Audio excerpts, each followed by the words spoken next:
নমস্কার বন্ধুরা, রত্না লাইফস্টাইলের আরেকটি ব্লগে তোমাদের সকলকে স্বাগত জানাচ্ছি। আজকে আমি তোমাদের জন্য নিয়ে এসেছি দুর্দান্ত স্বাদের ডিমের অমলেট কারি রেসিপি। তো চলো বন্ধুরা, দেরি না করে ঝটপট রেসিপিটা দেখে নেওয়া যাক। প্রথমেই আমি নিয়েছি 4টে ডিম, তোমরা চাইলে এর থেকে বেশি পরিমাণেও নিতে পারো, আর দুটো মাঝারি সাইজের পেঁয়াজ। এবার মাঝারি সাইজের পেঁয়াজ দুটোকে আমি দেখো খুব সুন্দর করে মিহি করে কুচিয়ে নিয়েছি। আর নিয়েছি 3টে মাঝারি সাইজের আলু, যেটা আমি দেখো ছক্কার মতো করে কেটে নিয়েছি। আর নিয়েছি দুটো ছোট সাইজের টমেটো, যেটা আমি ভালো করে পেস্ট করে নিয়েছি। এবার লাগবে পেঁয়াজ বাটা, আমি দুটো পেঁয়াজ বেটে নিয়েছি, আর অল্প পরিমাণে আদা রসুন কাঁচা লঙ্কা বাটা। তো একটি পাত্রের মধ্যে আমি কুচনো পেঁয়াজগুলো ভালো করে দিয়ে দিলাম, আর এই সময় না অল্প পরিমাণে লবণ আর লঙ্কাটা দিয়ে দিয়েছি। আর এর মধ্যেই ডিমগুলোকে আমি এক এক করে ভেঙে দিচ্ছি। কিন্তু পেঁয়াজ কুচির সাথে স্বাদ অনুসারে লবণটা প্রথমেই দিয়ে নিয়েছি, তোমরাও কিন্তু সেভাবেই দিয়ে নিও। তাহলে ডিমের উপরে যদি এক্সট্রা করে লবণ দেওয়া যায় তাহলে কিন্তু সেটা এক জায়গায় কম এক জায়গায় বেশি হয়ে থাকে, সেজন্য প্রথমেই দিয়ে নিতে হয় ডিমটা, তারপরে ভাঙতে হয়। তো দেখো ভালো করে ফেটিয়ে নিলাম। এবার আমি গ্যাসের চুলায় বসিয়ে দিয়েছি ফ্রাইং প্যান। তো এটা একটুখানি গরম হতে দিতে হবে, ও তার মধ্যে দিয়ে দিয়েছি আমি তেল। তোমরা কিন্তু সম্পূর্ণ রান্নাটি সরষের তেলেও করতে পারো, আমি সাদা তেলে করছি। তো এখন দেখো ডিমের অমলেট বানাবো, তো দিয়ে দিলাম আমি ডিমের মিশ্রণটি তেলের মধ্যে। তো এবার ভালো করে কিন্তু এটাকে চারিদিকে স্প্রেড করে গোল করে ছড়িয়ে দিতে হবে। এইভাবে আস্তে আস্তে না করলে কিন্তু ডিমের মিশ্রণটি ফ্রাইং প্যানের বাইরে চলে আসবে। এই সময় কিন্তু গ্যাসের আঁচটি একদম লোতে রাখতে হবে। দেখো ধীরে ধীরে আমি গোল করে ঘুরিয়ে নিচ্ছি। আমার চারিদিকে আস্তে আস্তে গোল করে ঘোরানো হয়ে গেছে। এখন কিছুটা সময় অপেক্ষা করার পরে আমি একটি খুন্তির সাহায্যে দেখো এটাকে আস্তে আস্তে ফোল্ড করব।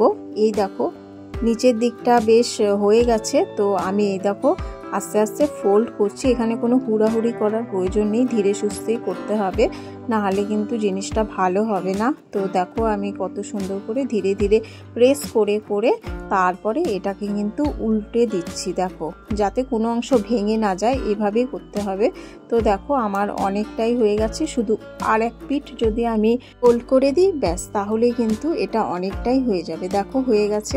এবার কিন্তু খুব আস্তে আস্তে এটা প্রেস করতে থাকতে হবে, যেন ভেতরে কোনো অংশ কাঁচা না থাকে। তো দেখো ধীরে ধীরে আমি প্রেস করছি। একবার এদিক থেকে করেছি, আবার উল্টে নিয়ে ওপাশটা কিন্তু আমি লাল লাল করে ভালো করে ভেজে নিচ্ছি। এ সময় কিন্তু গ্যাসের ফ্লেমটা মিডিয়ামে রাখতে হবে, হাই আঁচে কোনোভাবেই রাখা যাবে না, তাহলে কিন্তু ডিমটা পুড়ে যাবে অমলেটটা। তো দেখো কত সুন্দর করে আস্তে আস্তে প্রেস করছি। আমার হয়ে গেছে সম্ভবত ভেতরের দিকটা তৈরি। তো আমি একটা ছুরির সাহায্যে সুন্দর করে কেটে নেব ছক্কার মতো করে। দেখো যতগুলো আমার পিসের দরকার সেভাবেই আমি এটাকে কাটবো। নিজের পরিবারের সদস্যের সংখ্যা অনুসারেই কাটতে হবে। অনেকে আরও ছোট ছোট করে কাটে, কিন্তু আমি এতটুকু রাখাই প্রেফার করলাম। তো আস্তে আস্তে কাটতে হবে। দেখো কেটে নিচ্ছি। তো সম্পূর্ণ দেখো আমার কাটা হয়ে গেছে। এখন এই কাটা অংশগুলো একটু উল্টে পাল্টে ভেজে নিয়ে আমি একটা পাত্রে এক এক করে সবগুলো তুলে নেব। তো এইভাবেই আমি কিন্তু আরও বানাতে থাকবো এক এক করে। তো চলো পাত্রের মধ্যে এগুলোকে তুলে নিই, আবার নতুন করে বানাই। এই দেখো আবার নতুন করে সেই একই পদ্ধতি অবলম্বন করেই কিন্তু আমি করছি। এইভাবেই কিন্তু ফ্রাইং প্যানটা ঘুরিয়ে ঘুরিয়ে করতে হবে। কড়াইতেও এই রান্নাটা করা যায়, অনেকের আবার কড়াইতে সুবিধে হয় না, তো আমি ফ্রাইং প্যানেই করছি। আমারও কড়াইয়ের থেকে বেশি ফ্রাইং প্যানেই সুবিধে হয়। তো দেখো সবগুলো রেডি হয়ে গেছে, আমি এক এক করে তুলে নিচ্ছি।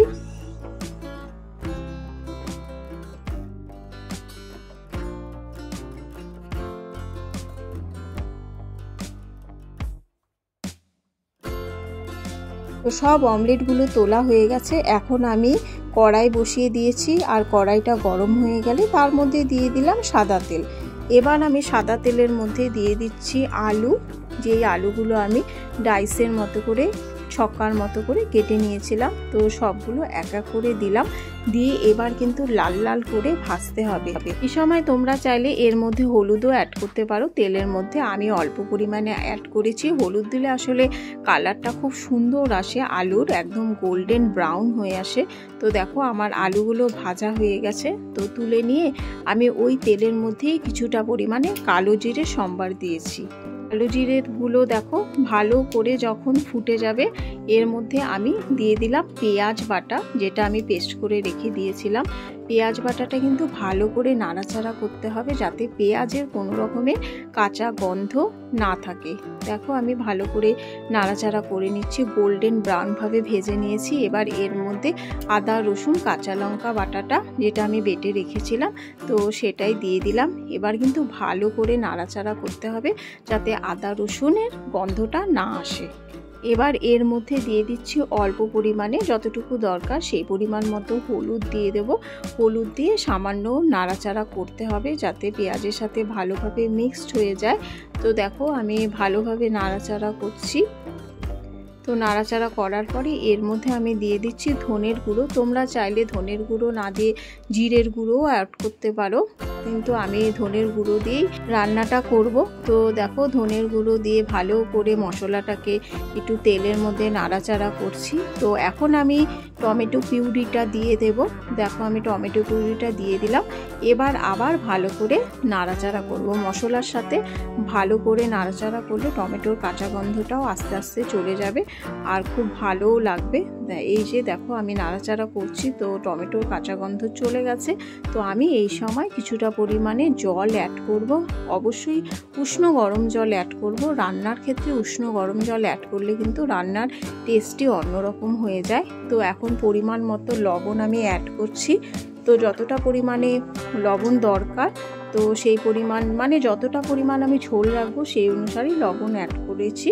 তো দেখো এখন তেল ছেড়ে দিয়েছে জলের থেকে। তো আমি এখন এক এক করে সব আলুগুলোকে অ্যাড করে দিচ্ছি। ভেজে রাখা আলুগুলো অ্যাড করার পরে না ভালো করে নাড়াচাড়া করতে হবে। নাড়াচাড়া করার পরে তারপর আমি জল অ্যাড করব, এখন নয়। যতক্ষণ পর্যন্ত আলুর সাথে মশলাটা ভালো করে মিক্স না হয়ে যাচ্ছে ততক্ষণ পর্যন্ত করতেই থাকবো। এই দেখো আলুর সাথে মশলাটা কি সুন্দর লেগে লেগে এসেছে। এই সময় কিন্তু আমি উষ্ণ গরম জলটা অ্যাড করছি। উষ্ণ গরম জল অ্যাড করার পরে আবার ভালো করে নাড়াচাড়া করতে হবে।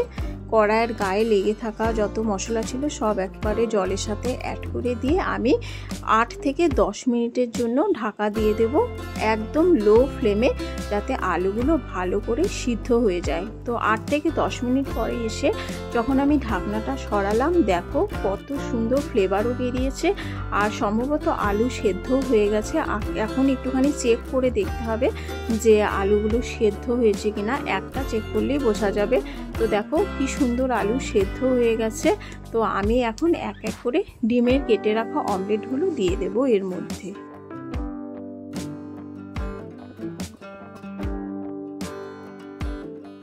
তো ডিমের অমলেটগুলো দেখো এক এক করে আমি দিয়ে দিলাম। তোমরা চাইলে কিন্তু ঝোল আরও বেশি পরিমাণে করতে পারো। আমরা যেহেতু একটু মাখা মাখা খেতে ভালোবাসি তো মাখা মাখাই করেছি। এটা তোমাদের নিজস্ব ব্যাপার, কে মাখা করবে কে একটু বেশি ঝোল দিয়ে করবে।